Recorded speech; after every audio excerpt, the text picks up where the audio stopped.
তো কথা বলবো আজকে আমরা পেট্রোলের দাম এত বেড়ে চলেছে কেন, বা তার সাথে অন্যান্য জিনিসের দাম কি আরো বাড়তে পারে, এই বিষয়ে একটা মূল আলোচনা করব। তো ভিডিওটি পুরোটা দেখবেন।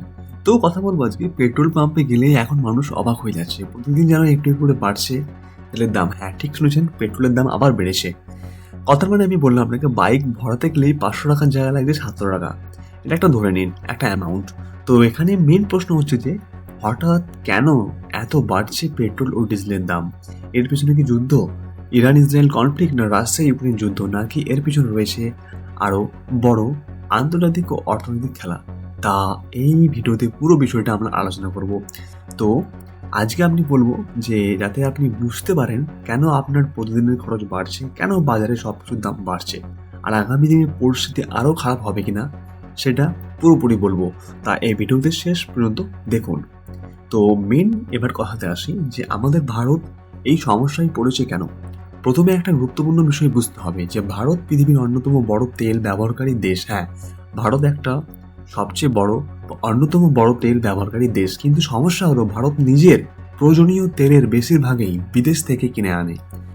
মানে আমরা যেটাকে বলি ক্রুড অয়েল বা অপরিশোধিত তেল, প্রায় 85%-এরও বেশি ভারত ইম্পোর্ট করে। হ্যাঁ, ঠিক শুনেছেন, আমরা যেটা ক্রুড অয়েল বলি বা যেটাকে বলা হয় অপরিশোধিত তেল, সেটা ভারত 85%-এরও বেশি ভারতে ইম্পোর্ট করে। ওকে, তো এখন যখন আন্তর্জাতিক বাজারে তেলের দাম বাড়ে তখন ভারতের উপর সরাসরি তার প্রভাব পড়ে। হ্যাঁ, আমরা নিত্যই প্রয়োজন দেখতে পাই যে জিনিসের দাম বেড়ে যায় আবার কমে যায়।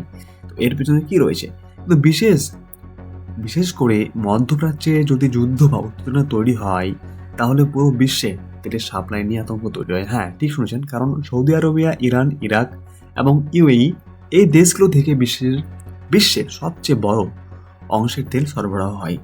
এখন যদি যুদ্ধের কারণে সেখানে সমস্যা হয় তাহলে আন্তর্জাতিক ব্যবসায়ীরা ভাবতে শুরু করে আগামী দিনে তেলের সাপ্লাই কমে যেতে পারে। হ্যাঁ, ঠিক শুনেছেন, যদি সৌদি আরবিয়া, ইরান এবং ইরাক, ইউএই এই দেশগুলো সবচেয়ে বড় অংশের তেল, মানে সব জায়গাতে এরা সাপ্লাই করে।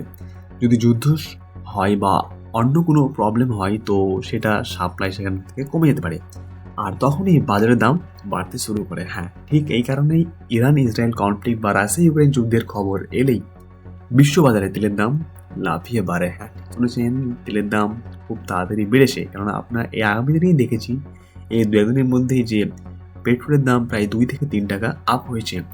এবার আমরা বলবো যে যুদ্ধ কিভাবে আপনার পকেটে প্রভাব ফেলে। হ্যাঁ, এই যে এখন যেটা বর্তমানে যুদ্ধ যুদ্ধ ব্যাপার চলছে, এটা আপনার পকেটে কিভাবে প্রভাব ফেলে। তো দেখুন, এখানে একটি আমরা সহজ ভাষায় বলি একটি কথা, ঠিক আছে? অনেক মানুষ ভাবেন যে যুদ্ধ তো হাজার হাজার কিলোমিটার দূরে হচ্ছে, তাহলে আমরা বাইকের পেট্রোলের দাম বাড়বে কেন? কিন্তু বিষয়টা সেখানে নয়। বিষয়টা সে 1000 কিলোমিটার দূরে হোক বা 10,000 কিলোমিটার দূরেই হোক সেটা নয়। আসলে পুরো পৃথিবীর অর্থনীতি একের পর এক সঙ্গে জড়িত। হ্যাঁ, ঠিক শুনেছেন, পৃথিবীর যে অর্থনীতি একের পর এক এর অপরের সঙ্গে জড়িত রয়েছে। যখন যুদ্ধ হয় তখন শুধু বোমা বা মিসাইলের ক্ষতি হয় না, বিশ্বের সাপ্লাই চেন, হ্যাঁ ঠিক শুনেছেন, বিশ্বের সাপ্লাই চেন ভেঙে পড়ে। হ্যাঁ, জাহাজ চলাচলে সমস্যা হয়, তেল পরিবহনে ঝুঁকি বাড়ে, ইন্স্যুরেন্স কস্ট যেটা বেড়ে যায়, যা আমরা প্রায় প্রতিনিয়ত অনেকেই এই ইন্স্যুরেন্স কিনতে গিয়ে বা পারচেস করতে গেলে দেখতে পাই যে সেটার কস্ট অনেক পরিমাণে বেড়ে যায়। সেই ইন্স্যুরেন্সের ব্যাপারটা না বড় নয়, আরও অনেক ধরনের ইন্স্যুরেন্স, যেমন হচ্ছে যারা যেখান থেকে যেগুলো জাহাজ চলাচল করে সেগুলোর ইন্স্যুরেন্স আমি বেড়ে যাওয়ার কথা বলছি। ওকে, তো ফলে আন্তর্জাতিক বাজারে তেলের দাম দ্রুত বাড়তে থাকে। তারপর সেই তেল যখন ভারত কিনতে যায় তখন বেশি টাকা খরচ হয়ে কিনতে হয়। হ্যাঁ, ঠিক শুনেছেন, যদি এই জিনিসটা ইন্স্যুরেন্স, এইখানে যদি ইন্স্যুরেন্স বেড়ে যায় তাহলে সেই তেল তখন যদি ভারত কিনতে যায় তখন সেটা খরচ অনেকটা বেড়ে যায়। আর শেষ পর্যন্ত সেই বাড়তি চাপ এসে পড়ে আমাদের সাধারণ মানুষের ওপরে। তো মানে যুদ্ধ হচ্ছে অন্য দেশে, কিন্তু টাকা দিচ্ছে ভারতের সাধারণ মানুষ। হ্যাঁ, ঠিক।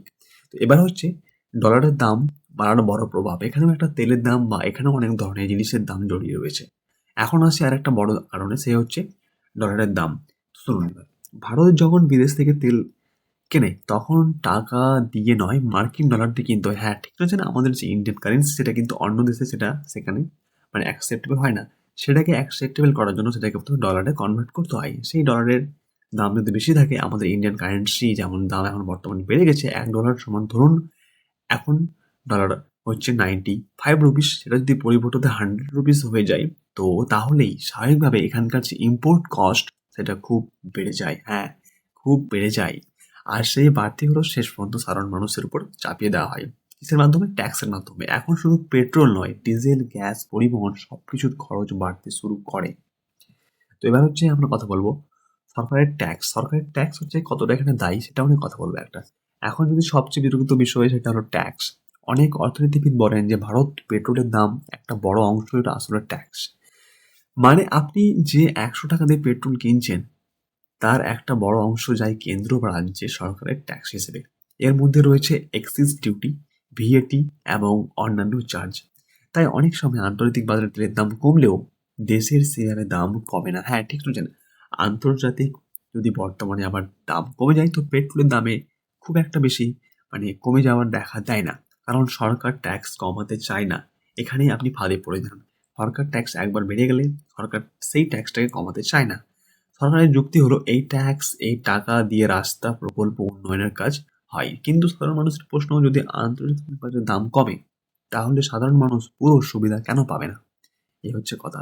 তো কমেন্ট করে আমাকে অবশ্যই বলবেন আপনাদের কি মতামত। এবার একটি বলি যে সাধারণ মানুষের উপর ভয়ঙ্কর প্রভাব পড়ে কেন, এর কারণে পেট্রোলের দাম বাড়া মানে শুধু গাড়ির খরচ নয়, এখানে প্রভাব পড়ে পুরো অর্থনীতির উপর।